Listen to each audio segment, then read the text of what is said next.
Treating seed this spring? AGI Storm FX brings you the ultimate innovation in seed treating for your modern-day farming operation, offering you speed, accuracy, and flexibility. With a simplified design, gentle handling, and precise performance, you can choose to pre-treat or treat your seed just in time. This season, choose the AGI Storm FX seed treater to keep you on schedule and ahead of the curve. Visit aggrowth.com for more information or to find your nearest dealer.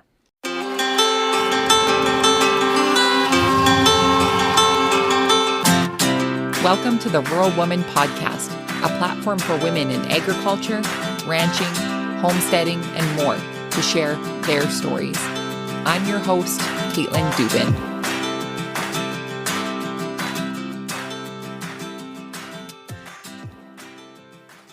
Hey everyone, welcome to this week's episode of the Rural Woman Podcast. This week, you'll meet Karin Velez. Karin is a U.S. Marine-turned-farmer-turned-educator.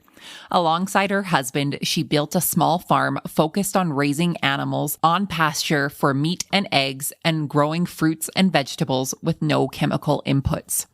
The farm started simply as a way to provide food for her family, but Karin's love of gardening quickly turned into thoughts of providing a living for the family too. What started with a 15-member community-supported agriculture program on 5 acres has grown to a 75-member CSA with sales at farmers markets to small restaurants, and the recent addition of the home delivery as a pivot during the pandemic. The farm now focuses on raising pork and eggs as protein sources and has expanded the diversity of produce they offer to their customers to over 30 varieties, all grown on their expanded 40-acre plot. If you are anything like me, you are so excited for the changing of the seasons and getting your hand in the soil and growing those veggies. So this episode with Karin is very timely for this time of year. Before we get to this week's episode, let's go over this week's listener review. This 5-star rating and review is titled The Original RWP. Caitlin is an authentic, fun, and easy to listen to podcast host with a genuine nature and keen interest in lifting others up. She crafted a unique and thoughtful, provoking podcast genre that, as a woman who recently married into agriculture, I find relatable, informative, and thought-provoking. Caitlin introduced me to the importance of mental health in agriculture, something that I hadn't considered prior to meeting my now husband, and something that has changed our lives. We love the Rural Woman Podcast and all things Wild Rose Farmer and Caitlin Dubin. Even when faced with adversity, Caitlin wants to highlight the importance of entrepreneurship, women in agriculture, and wishes to lift others up. Her influence is wide, and she is genuinely and truly a good person. Well, thanks, Jillian Rise, for making me misty before the episode even starts. I appreciate this rating and review so much, as well as all of the other ratings and reviews the Rural Woman Podcast receives. And you, my friend, if you haven't taken the time to leave a rating and review, please do that on whichever podcast platform accepts ratings and reviews for podcasts. As well, if you haven't heard, we now have a listener survey that you can take and share your feedback directly with me and the rest of the Rural Woman Podcast team so we can continue to improve and enhance and amplify the voices of women in agriculture. So if you scroll down on your listening platform in the show notes, there is a link to take our listener survey, or if you head on over to wildrosefarmer.com, you will see it there. And we read and take to consideration all of your feedback. So thank you for those who have already submitted their feedback. It has been so helpful already. And friends, be sure to stay tuned to the end of today's episode because Karin and I have a very special treat for those garden lovers out there. So be sure to stay tuned to the end of this episode. And without further ado, my friends, let's get to this week's interview with my friend Karin.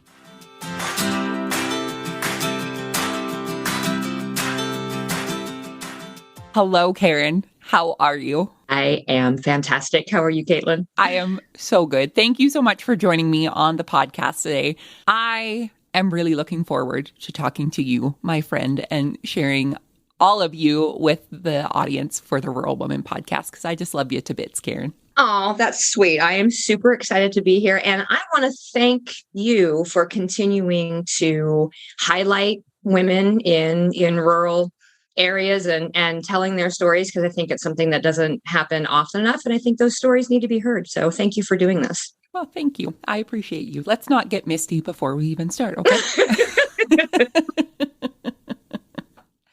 So, Karin, you have made this interview and setting up my questions extremely easy for me with the wonderful bio that you provided me. So in your bio, you say that you are a U.S. Marine-turned-farmer-turned-educator. So let's take some time to go through each and every one of those steps in your journey. Sure. So start off and tell us a bit more about your time in the U.S. Marines. So it was funny. From the time I was little, wanted to be a veterinarian, like the furthest thing from military you could possibly think of. My dad was military. He was Air Force, but not during the time that I was alive. That was before I was even born. And I had members of the family who had all been military, but it was actually my high school boyfriend. His dad was a Marine. His grandfather was a Marine. And so from the time he was like 7 years old, he wanted to be a Marine. We eventually got married, and he had some delays going in, and so he didn't end up going in until after we were married. At the time, I was working for a newspaper, and I was super interested in writing and broadcasting and all kinds of stuff. And the recruiter already knew that he had my husband locked on, so he turned his sights on me and started, well, what are you doing? Where are you going in life? What are you working on? And introduced me to the fact that there was broadcasting and public affairs and journalism in the Marine Corps. And I, at the time, didn't even know that there were women in the Marines. This was back in early 90s. I had no clue. And so, of course, me ever wanting to take on another challenge, it's like, yeah, sure. Why not? Sign me up, And so I ended up going through, and I loved it. I loved the Marines. I loved being a Marine. But unfortunately, series of events later on, I ended up developing chronic illnesses. And those chronic illnesses forced my early medical retirement from the Marine Corps. And of course, by this time, I'm now a single mom with 3 kids and was living on a military salary, which was fine, but then was retired. And, then there was no salary. I had to figure out what to do from that point. So the good thing about it, though, is I met my current husband while I was in the Marines. So that was another good thing that came out of it. But yeah, I absolutely loved being a Marine. I loved the challenge. I loved the physical aspect of it. And I loved the structure of it. So yeah, super proud to be a Marine. Yeah, that is so great. Well, and I would like to thank you for your service for your country on behalf of all of our U.S. listeners and even here in Canada. Thank you for keeping the world going the way it is. So thank you. My pleasure. So after you were retired from the Marines, like you said, you were a single mom of 3 kids, and going from a Marine salary to not having one. That is the ultimate definition of a pivot, I think, pre-2020, right? So yeah, for sure. So what was next for you? Well, I knew having chronic illness, I was not going to be able to work a normal, 8 to 5 job because, I needed to be able to take the breaks when I needed to take the breaks. Otherwise, I paid the price for it. If I had to stop midday and lay down or take a nap or, just do something to rest, that needed to be done. So it seemed to me that the only thing that I could do would be able to work for myself. And so I started a small business management company in the basement of our little duplex. And I worked for, I outsourced basically either bookkeeping or taxes, accounting, marketing, building people's websites. This was, back in the, early 2000s. This was 20 years ago. You couldn't just go online and like drag and drop and build your own website. People actually still had to pay other people to do their websites. So I did that. I did customer service. And that actually was my main focus for a lot of years. And I actually hired a few people and eventually sort of went out in town and had a little office out in town and was working with people. And so that was, my main thing at that point. And, somewhere along the way, I started gardening. And, it started because my daughter came home from school. And of course, again, I was still a single mom, 3 kids. I was or my kids were on the free and reduced lunch program. If you're here in the US, a lot of the school districts have that. And it was, week to week, especially working for myself. Like I didn't have a steady paycheck. It was me, and it was invoicing, and it was making sure that my clients were paying on time. And then I took on employees and I had to pay them first. So budget was, crazy tight. And so at the time, my daughter comes home and she says, well, we're boycotting the school lunches because they're nasty. What? You're okay. You understand that your lunches only cost me 65 cents right now, right? Like I didn't know what to do. And so I thought, okay, well, we're going to figure this out. And I just decided randomly, I'm going to start a garden. And so I found a little corner in the back of the yard, and it was like behind a shed, and I threw a bunch of seeds out there and got really, really lucky that it did really well. Like it flourished. So we had cucumbers and we had all this stuff, whatever. And I thought, oh, this is kind of easy. Okay, cool. In the meantime, I got married to my Marine husband and we moved to 5 acres. And at the time, I realized that I had overextended myself on how I was working. The whole idea of me working for myself was I could take the breaks when I needed to, and I didn't have to leave the house to go. But here, my type A personality and always having to go for the next challenge, I'd gone and had an office out in town, and then I had employees and I wasn't taking the breaks, and my health was taking the hit for it. So when we moved to the 5 acres, it was, let me shrink back down to not having an office out in town, working out of home again, letting my employees work from home, and sort of take a step back a little bit and focus on my health a little bit, which in turn led to me planting a bigger garden. It was, hey, well, let's cut out the chemicals. Let's make sure we're doing things organically, and let's go ahead and continue the gardening thing. So all because your daughter didn't want to eat nasty school lunches anymore. That's it. They boycotted, and they said, we're not eating this greasy pizza. We're going to bring our own lunches. I'm like, okay, well, now I got to provide you with something. What do I have in the house that I can send you to school with that is not a greasy, slice of pizza or whatever? So yeah. It wasn't that I hadn't gardened, as a kid. We lived in Colorado, and we had a backyard garden, but then as we moved around, we didn't have a space for a vegetable garden. So it wasn't something that I had done as an adult, or even thought about doing as an adult. It was that random. It was literally her coming home and me going, oh, well, okay. I mean, my mom had a garden. I can do a garden. Right. Right. And it seemed easy the first time. I think everyone's optimistic at the idea that it should just be really easy to be able to grow food. And like you said, throw seeds out and things happen. And damn, if you are lucky enough, the fact that you got cucumbers out of just throwing seeds out of there, I commend you, because, maybe that's my problem. I put too much effort into it and get no cucumbers. Well, unfortunately, fortunately, yes. I was just as lucky when we moved to the 5 acres. So, and the thing about moving to the 5 acres was not just about like, oh, now I get to have this huge garden, but I did. I mean, I got to have a huge garden, but also the animal lover in me was like, oh, we can have chickens. We can have chickens, and we'll have eggs right there, because not only did I still have my 3 kids, I married into 3 more kids. So there were 6 total. And it was, oh, okay, well, eggs. Yeah, we can have chickens. And so that shed that was in the backyard of the other house that I had planted the garden behind came with us and got turned into a chicken coop. And as anybody who has had livestock knows, chickens are the gateway livestock.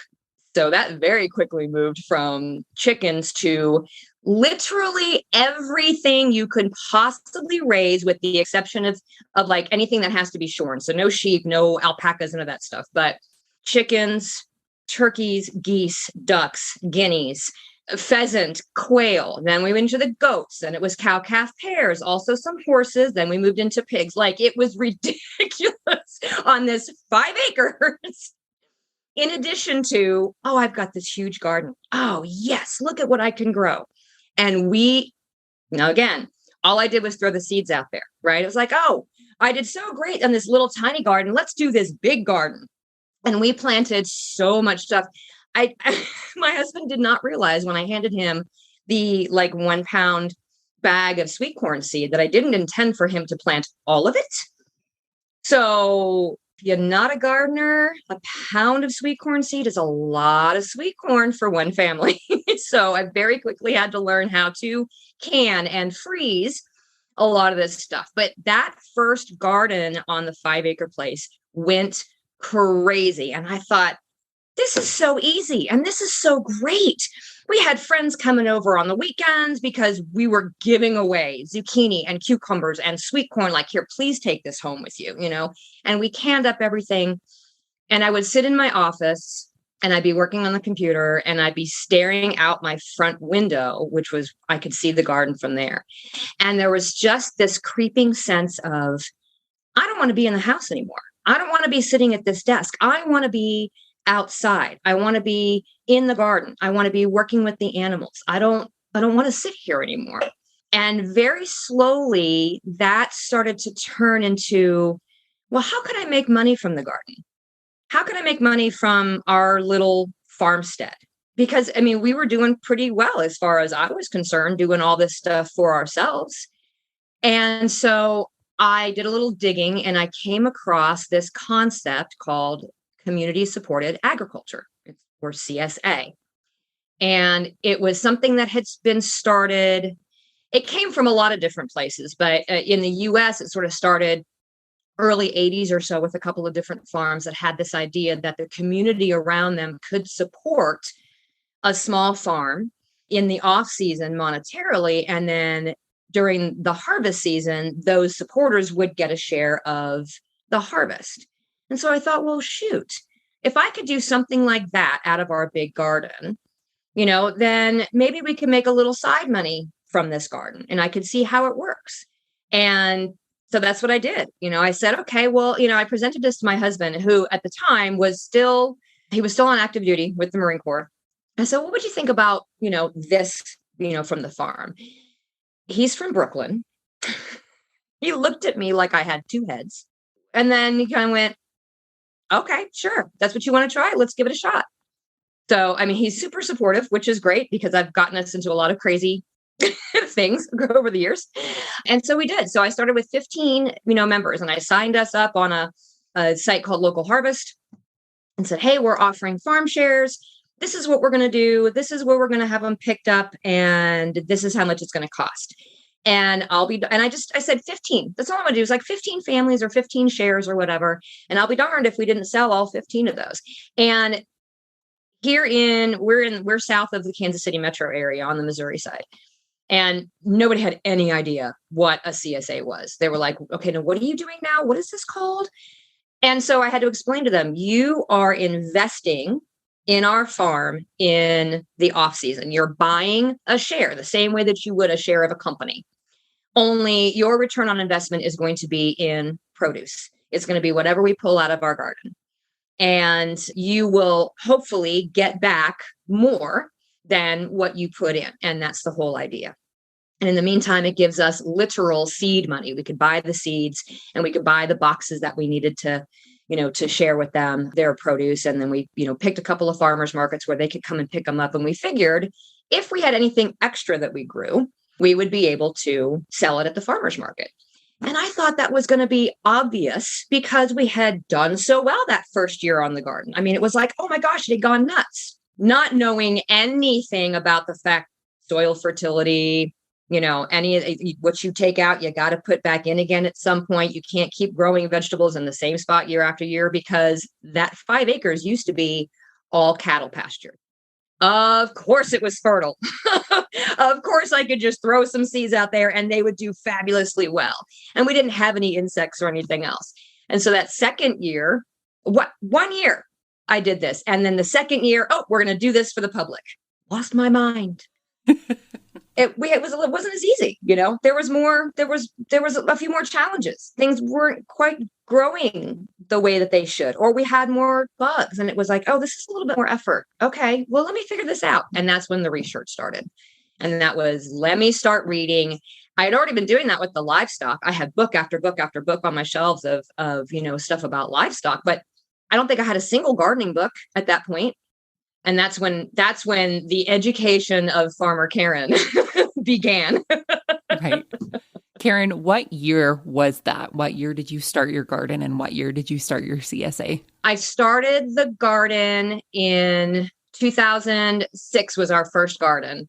And so we went into the 2007 season and signed up for 2008. So 2008 was when we started delivering our first produce. It's crazy to me to think 2008. It doesn't seem like that long ago, but I always think like 20 years ago was whatever time, and it's not. So I feel like I'm getting to that age where I'm like, 20 years ago was, whatever time. No, it wasn't 1990, 20 years ago. That was 30 years ago. Shush. But having to look back, and now we're in 2022, and when we hear the term CSA, even from an urban setting, that seems to be more of a normal thing. And I think we can thank 2020 because of that, and not having the normal food that we would have in a grocery store and looking for it in different ways. But for you to go back to 2008 to have to explain to people what they were buying into, how was that? Were people, obviously you sold out your shares. Were they receptive? Did they think you were selling snake oil? I think it was a little confusing at first. It was, I think I did have to put it in terms of, like I said, buying stocks or shares in a company and getting a return on investment. That was the only way that I could really make people understand what it was. And it did involve risk. It still involves risk. So when we take, deposits or we take payments for CSA, it is in the off season. We start with that like October, November timeframe.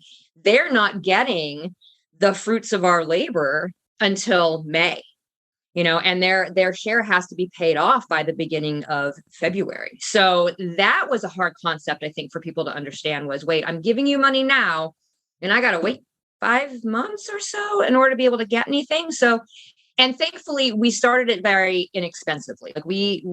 Part of the idea was, I was that single mom. I was that. And even when I wasn't single anymore, we had this group of 6 kids or whatever that needed to be fed. And my husband was still on a military salary and I was working from home. How do you get that fresh produce without breaking the bank? And how I wasn't going to charge an arm and a leg for other people to be able to do that. I wanted it to be accessible to as many people as possible. So we didn't make it a crazy amount of an investment. So if something happened and we were unable to produce as much as we had hoped for, it wasn't like it was going to break anybody's budget at that point.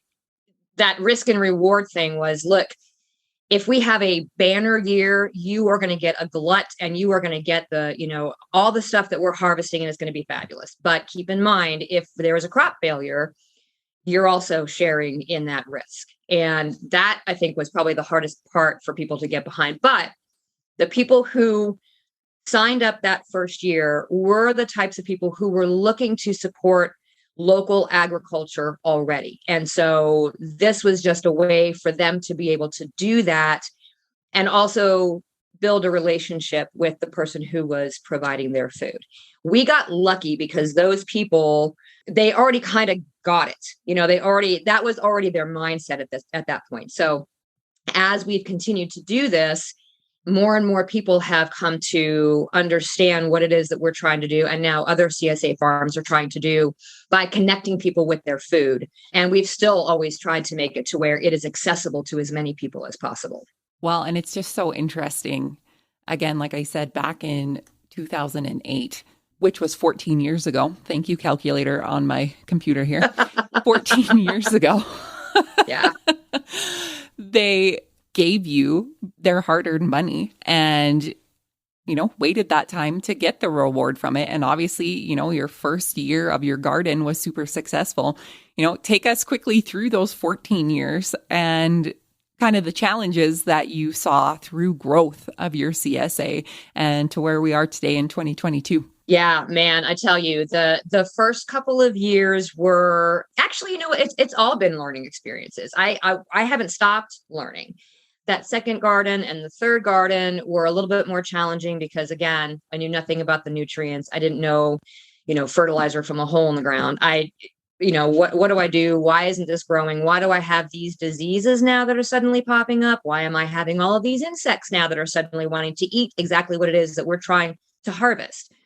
So the first few years was a lot of reading and researching and trying to figure that out. And at the same time, realizing that I had zero interest in continuing my other business. I was over it. I wanted to be outside and I wanted that to be our full-time gig. And so that's what I ended up doing. I slowly backed off of all of my clients and slowly increased what we were growing and eventually shut down my other business and made the farm my full-time gig.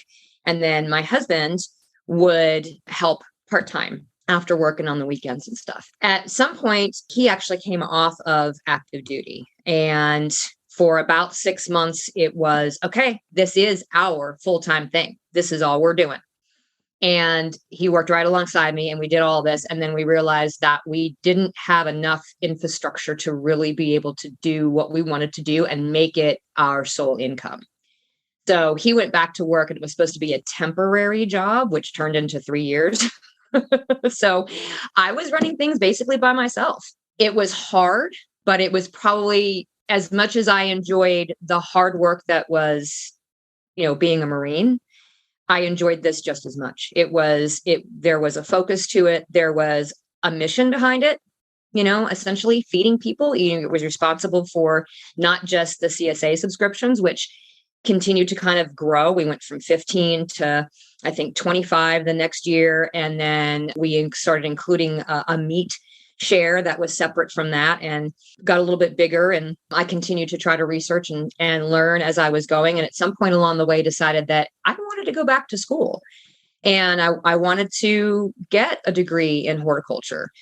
And I tried initially, but there was still those nagging illnesses in the background. And I had increased the amount of time that I was spending in the dirt and with the animals. And there was no energy left. There was no physical capability for me to be able to do school at that point. So that kind of got shoved into the corner and I just kind of continued to educate myself however I could.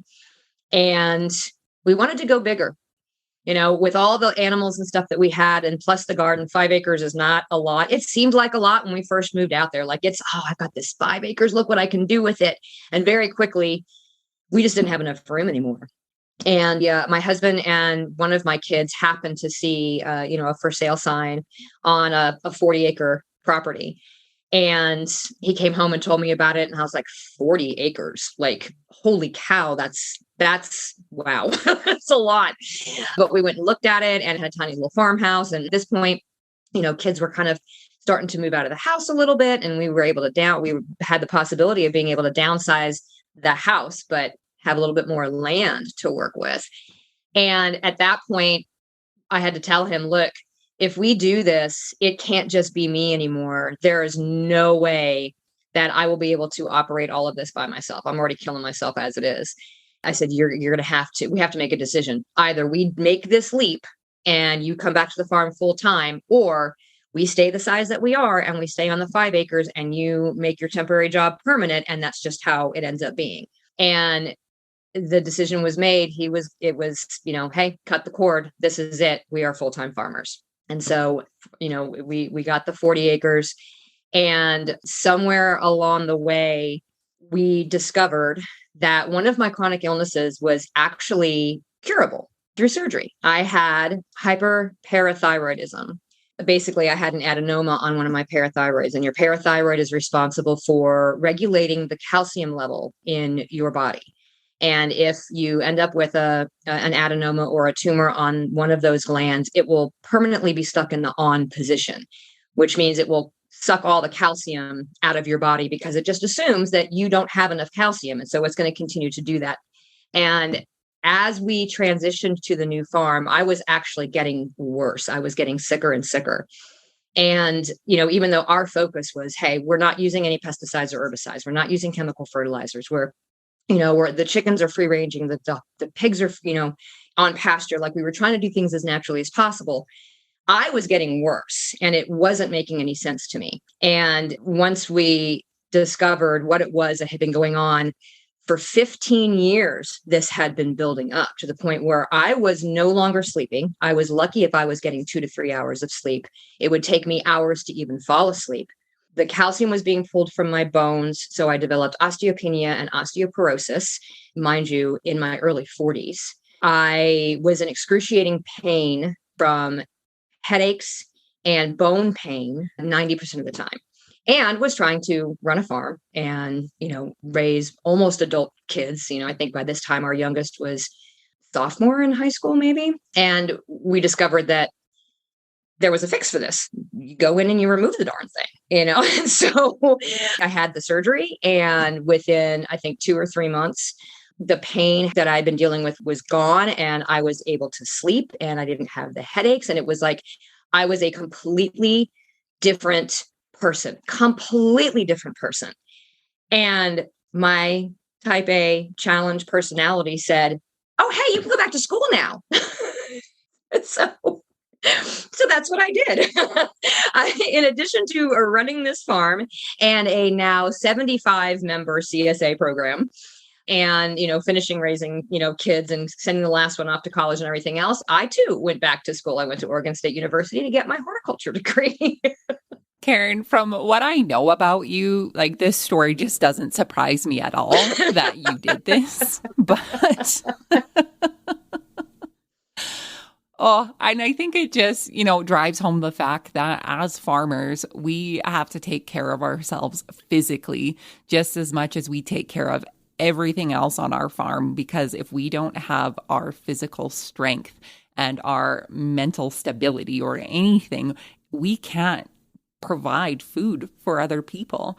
So I am so grateful that they were able to cure at least something that was going on for so long and that was wreaking havoc on you. And you were able to expand and, go back to school and get your degree. Tell us more about your degree and what you've been able to do with your degree since you've been able to graduate. So I graduated with a degree in horticulture. My focus was on, organic farming, and part of it was also on nutrition as well, because I became very fascinated with the idea that, what we're putting in the ground and what those plants are pulling from the ground is what we're eating, and how our body gets the nutrients and the micronutrients that it needs is through the foods that we eat. I mean, that idea of you are what you eat is very, very literal. And so I became very interested in soil health. What is in our soil, and does our soil have more than just the nitrogen, phosphorus, potassium, those big three? Does it have all those micronutrients that plant needs and that our bodies need so we can get it from those plants? So I became very interested in all of that. And I must have been a teacher in a former life, because I've always been one where if I learn something new, I want to share it with everybody. Everybody that's around me needs to know, hey, guess what I learned? Look at this. Look how interesting this is. It doesn't matter what it's about. I've always wanted to share that information. And so partway through my schooling journey, I realized that I wanted to share that information with people who maybe couldn't afford to go and get a horticulture degree. I got lucky because I still had my GI Bill available from when I was in the Marines. So I had help getting through the majority of my schooling. I still had to get some student loans and stuff, but not nearly to the point where, it was $100,000 or something that I owed at the end of my schooling. So, and I know a lot of people can't do that. A lot of people can't even take the time to go through like a master gardener's class or something like that. So my idea was, well, I'll just take what I learn and what I've learned over the past, however many years I've been doing this, 15, 20 years in the gardens, and teach other people how to do it. And so I thought, well, and I already did, just from sort of naturally meeting people at farmers markets, had been invited to speak with like moms groups and sustainability, groups and stuff about what we were doing on the farm and how we were doing it. And I really enjoyed that. I enjoyed sharing the story of the farm, or, how to grow something yourself. And so once I was going through and getting my degree, I was like, all right, well, how can I do this in addition to doing the farm by, sharing this information with other people? So I came up with the idea that, well, you know what, I'll start a podcast and I will just share what I learned, and we'll go from there. And it was kind of in the background of my head. I hadn't actually said anything about it. And then I spoke it out into the world one day to my husband about, what, maybe I could do this. Once again, he looked at me like I had two heads, and then proceeded to gift me for my graduation a whole podcast setup. He bought me a microphone and he bought me headphones and all kinds of stuff, whatever. So once again, very supportive of my craziness. And I launched a gardening podcast. And the whole idea behind it is, hey, I want to teach you how to grow something of your own, regardless of what space you have, because it took me this long to figure out what was going wrong in my gardens and why things weren't growing right the third and fourth year, and why there were bugs and why there were weeds. And I want to help you cut through all of that and just give you the answers so that you can enjoy your gardening and get your food and do what you can for your family without having to go through 4 years of school and 15 years of farming to figure it out. I just feel from hearing your story and knowing you, Karin, that you have honestly gone full circle. When we go back to high school and you wanted to be in broadcasting or do media or any of these things, you've gone to the full circle and you're back here now. And you've had so many learning experiences along the way, and they're all learning experiences, whether they were easy, whether they were hard, and you have been able to create such an amazing resource for people who simply just want to grow food or are curious about growing food and maybe not doing it on such a large scale where they have 75 CSA clients, but they're just feeding their family, or they're just feeding themselves in an apartment with a north-facing window, any of these things. And just making this information attainable to people. And especially now when we think about the world that we live in, where there are folks who still do not have access to fresh food where they live, and they can live in Canada, or they can live in the US, or they live in a flourishing country, but they still don't have that access. And by you giving them this information that you've learned to help them grow something to feed themselves or their family, you're a giver. And that's what I've gotten from you and from our time together. Your acts of service to your country. And now, those are still continuing, your acts of service to people to provide them with the knowledge and information to grow food. Like, bravo to you. And thank you for continuing to serve others. You are a big giver. That's very sweet of you, Caitlin. I appreciate that. Yeah.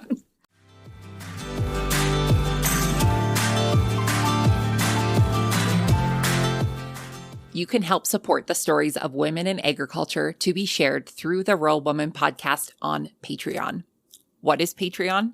It's a membership-based platform that helps fund and support creators like me to create and produce content like this that you all love. New to the Rural Woman podcast Patreon is ad-free listening and patron-only bonus content and exclusive episodes. Learn more and join the patron gang today at patreon.com/The Rural Woman Podcast.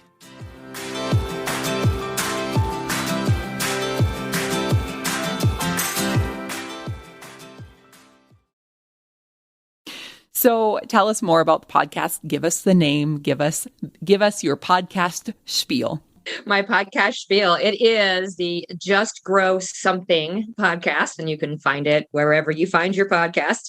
It is absolutely a labor of love. It really is designed to let people, a lot of gardening books, you go and you look and it's like the A to Z of gardening. It's everything and it's crammed into this book, and you kind of have to search to figure out, maybe you're just having a problem and you with your carrots. You can't figure out, because carrots are divas. Okay, let's just put that out there right now. You can't figure out what's going wrong with your carrots. You have to go and search and figure out, and you got all these different resources everywhere, and everybody's different opinion of how you should do it, this, that, and the other. And the idea behind the podcast is, let me just take this one subject. And today I'm going to talk about carrots. And this is how you start them. This is how you grow them. This is what they need. This is how you harvest and store them, period. I also give the ethnobotanical kind of background of them, of how did they come to be cultivated versus their wild counterparts, and how were the wild counterparts used traditionally in the cultures that they're native to.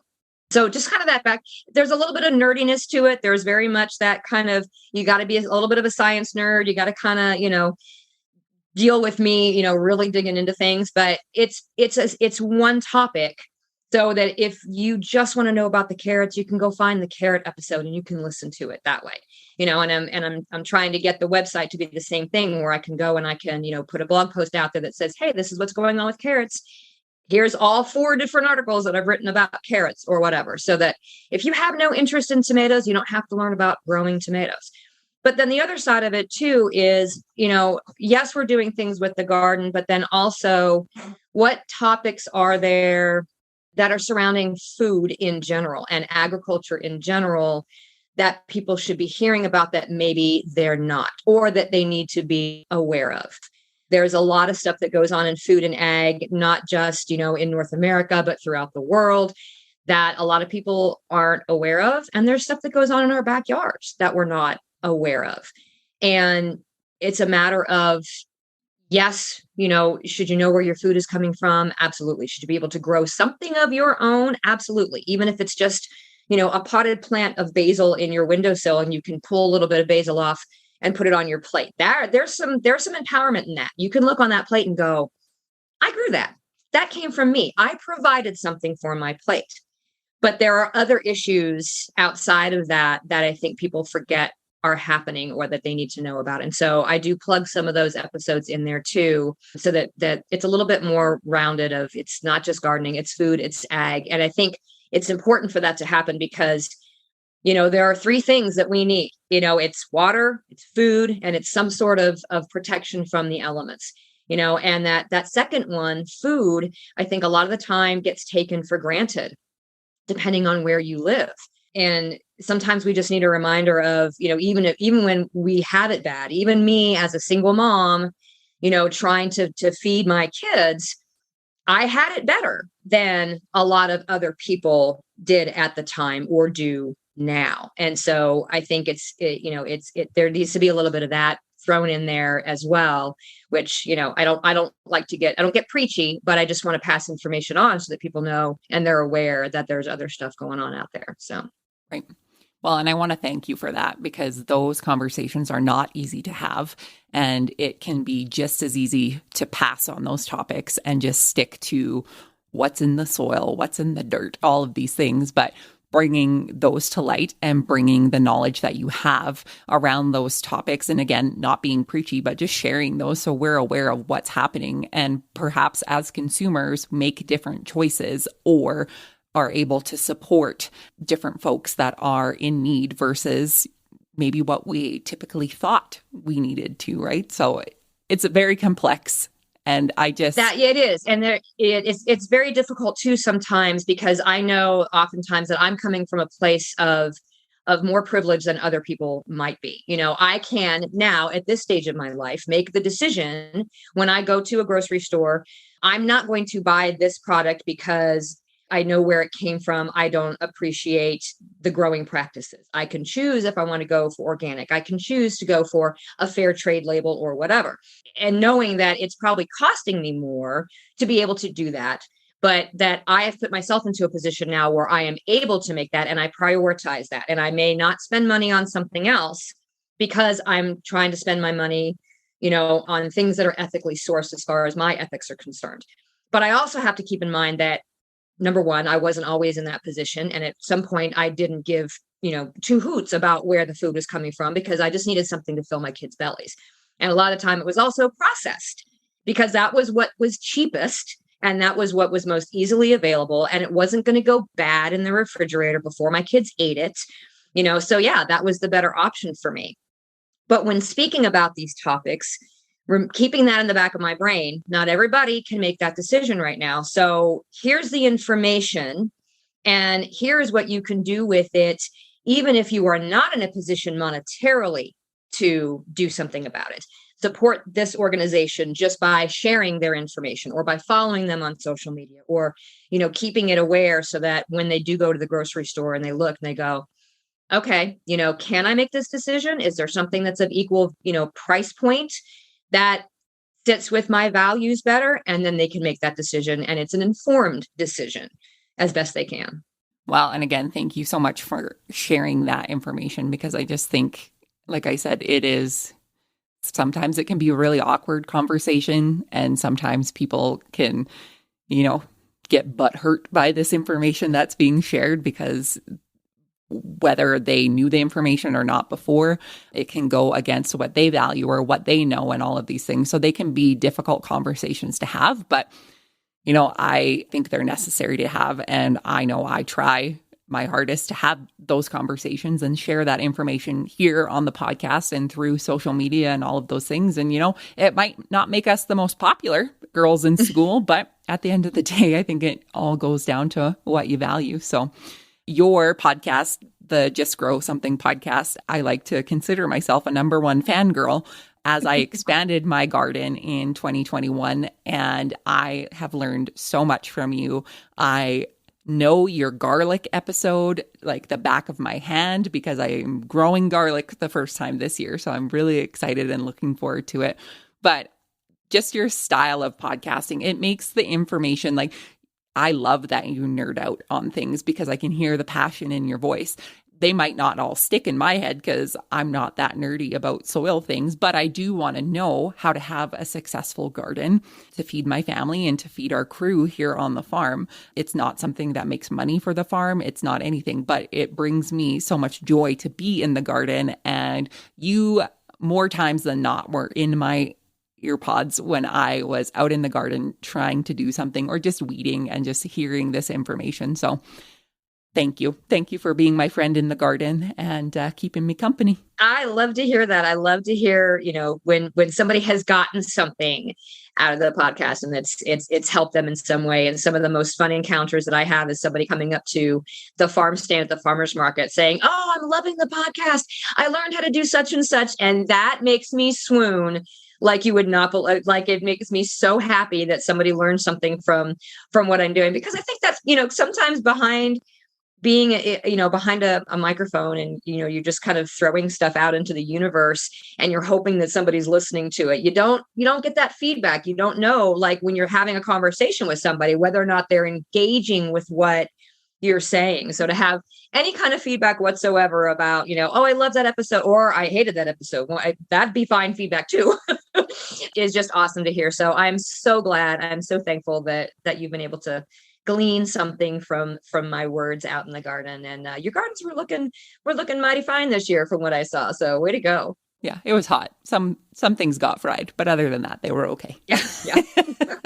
Well, and that brings up a good point about being people behind microphones, because you and I are both podcasters, and Karin is a member of Positively Farming Media, which most of you know is a communications media platform that a good friend Bev and I co-founded in 2021, where we as podcasters wanted to come together for podcasters in the food and agriculture space to collaborate and learn from one another. Because like you said, Karin, you have this information from being a gardener and from getting a degree in horticulture, all of these things.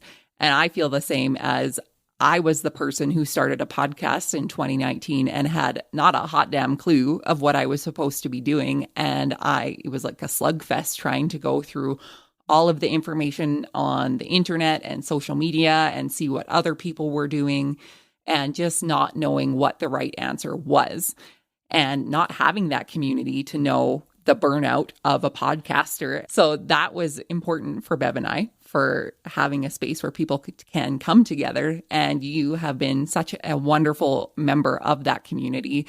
And I guess for me, if you're listening to this and you have a podcast in the food and agriculture space, or you think that you would like to start a podcast, I think it's important to know about, we talk about the hashtag community over competition and all of those things, but it truly is.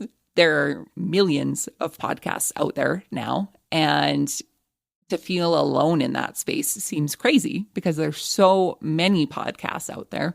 But we wanted to create a space where we could come together and talk about things and share information and share what's been working for us, how we've gotten to 300,000 downloads, all of these things, because I think it's important for these stories and this information to get out there. So that's my long spiel of thanking you for being a part of Positively Farming Media as well. Well, I mean, I'm very glad that you guys came up with the concept, because it is kind of lonely when you're out there and you start this thing, this project, this labor of love, and you don't know where to go with it. And so you kind of go out and you do your search, and you do your own research and try to figure it out. And it's amazing how alone you can feel in an effort where there are hundreds of thousands of other people who are doing the exact same thing, but all you see is like these top podcasts of these people who were already famous. And so, they just jumped in and, started a podcast and everybody started following it. And you're down here at the bottom of the barrel going, well, is anybody listening? Hello, is this thing on? And then you get into a group of people who are doing the same thing that you are. And the support has been amazing.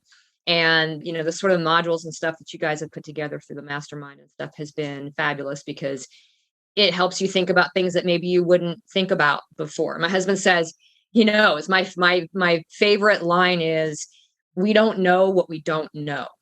And that was absolutely true of podcasting. Like, you flip this on and you start talking, and then where do you go? What do you do? And so, Positively Farming Media has been great. And it is positive. It's all, that cooperation amongst everybody and helping each other out. And whether you've been doing it for a long time, or you just started, or you haven't even started, it's a great space to be in. So I appreciate you and Bev, coming up with the whole concept. And I'm really super glad to be a part of it. Thank you. Well, this is so good. We've just been fangirling over each other this whole time.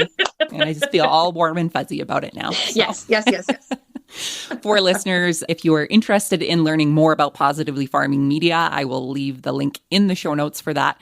As well, if you are listening on Spotify, we do have a playlist with all of the other podcasts that are in Positively Farming Media that we update with all new episodes of all of our wonderful podcasters. So be sure you check that out on Spotify. Just look up Positively Farming Media and all of the goodness that comes from that. Karin, my last question for you is, what is the most rewarding part about being a farmer for you? Feeding people.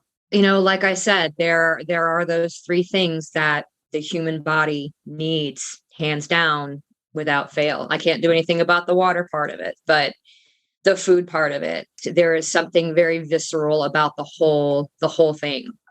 And the appreciation that you get from people who, I get the opportunity to be able to see the people who are eating my food, not just through the CSA program, but also for those that shop at the farmers market stands, and the level of appreciation that people have for, being able to connect with the person who is providing them that food is something really, really special. And it's not anything that I would have ever expected when I first started this. I just wanted to make some money on the farm and, doing something that I enjoyed doing. The human connection that came along with it was completely unexpected and is absolutely the most amazing thing about farming for me. That is so good. That is so great. And your community is just so lucky to have you. And I am lucky to have you in my community. So thank you so much for being here. For the listeners who would like to connect with you after the show, where can they find you online? So the farm is Wolf Creek Family Farm, and that's the same across Facebook, Instagram, and .com. And then the podcast is Just Grow Something on Facebook, and it's Just Grow Something Podcast on Instagram and .com. Perfect. And I will link all of those in the show notes so people can find you, connect with you, and listen to your podcast and have a fellow friend in the garden. Thank you, Caitlin. I appreciate that. Thank you so much for being here. I really appreciate it.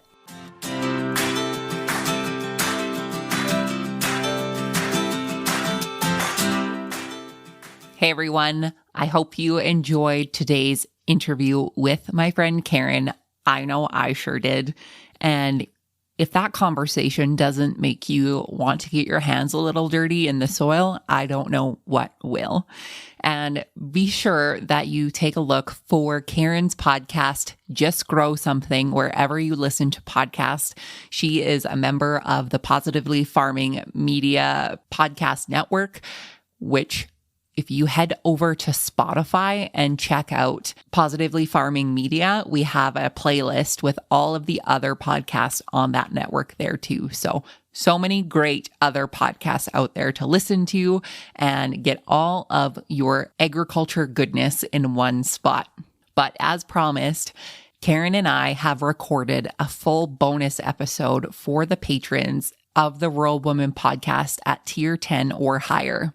A question I had received from a listener, or a suggestion, I should say, for a podcast topic was they wanted to know what it actually took to start their own CSA. And I had the opportunity to sit down with Karin and ask her all of those specific questions of what does it take to start your own CSA, from the acreage you need, to the infrastructure you need, to how much does it actually cost. So Karin was gracious enough to give me all of those answers from a woman herself who has developed an amazing CSA program for her community. Here's a special sneak peek of that bonus episode.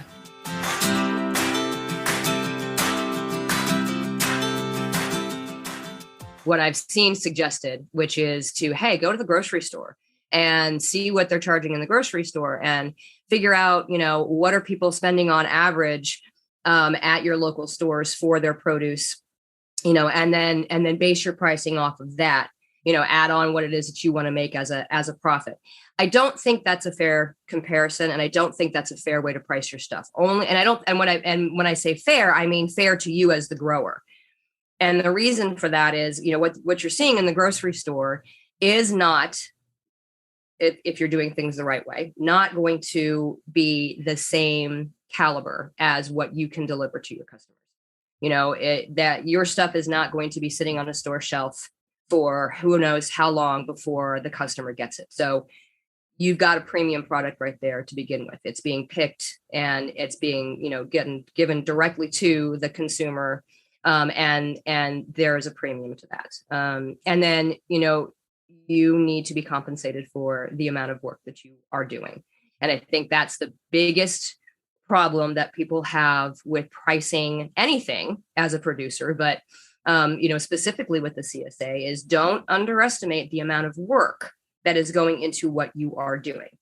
Now, are you going to be pricing it like gold? No, but because we still want to make it accessible to people, what I always say to do is to figure out exactly how much of your time is going into everything that goes into creating that share, from the planning and the organizing and the crop planning and the purchasing of the seeds and the planting and the cultivating and the harvesting, the boxing, the delivering, all of it.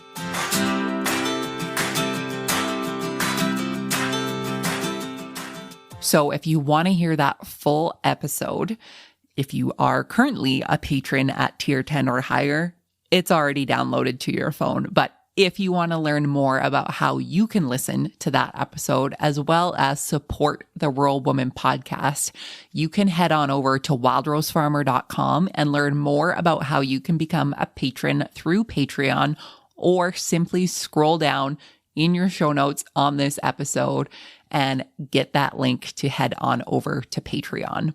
There are so many different perks that start as low as the $5 tier per month, which include ad-free listening, a quarterly hat draw, and tier 10 and higher get access to full bonus episodes, extended episodes, and my patron-only podcast, my solo podcast, Maybe You Can Relate.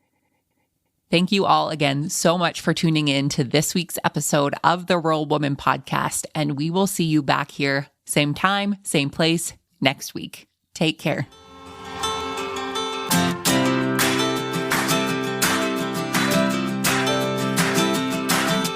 Thanks for listening to the Rural Woman podcast. A special thanks to our Patreon executive producer, Sarah Riedner of Happiness by the Acre, and to my editor, Max Hofer. For show notes, head on over to wildrosefarmer.com. You can connect with me on social media using the handle @WildRoseFarmer on all platforms. If you love the show, make sure you're subscribed wherever you listen to podcasts, plus share it with a friend. We'll see you next time.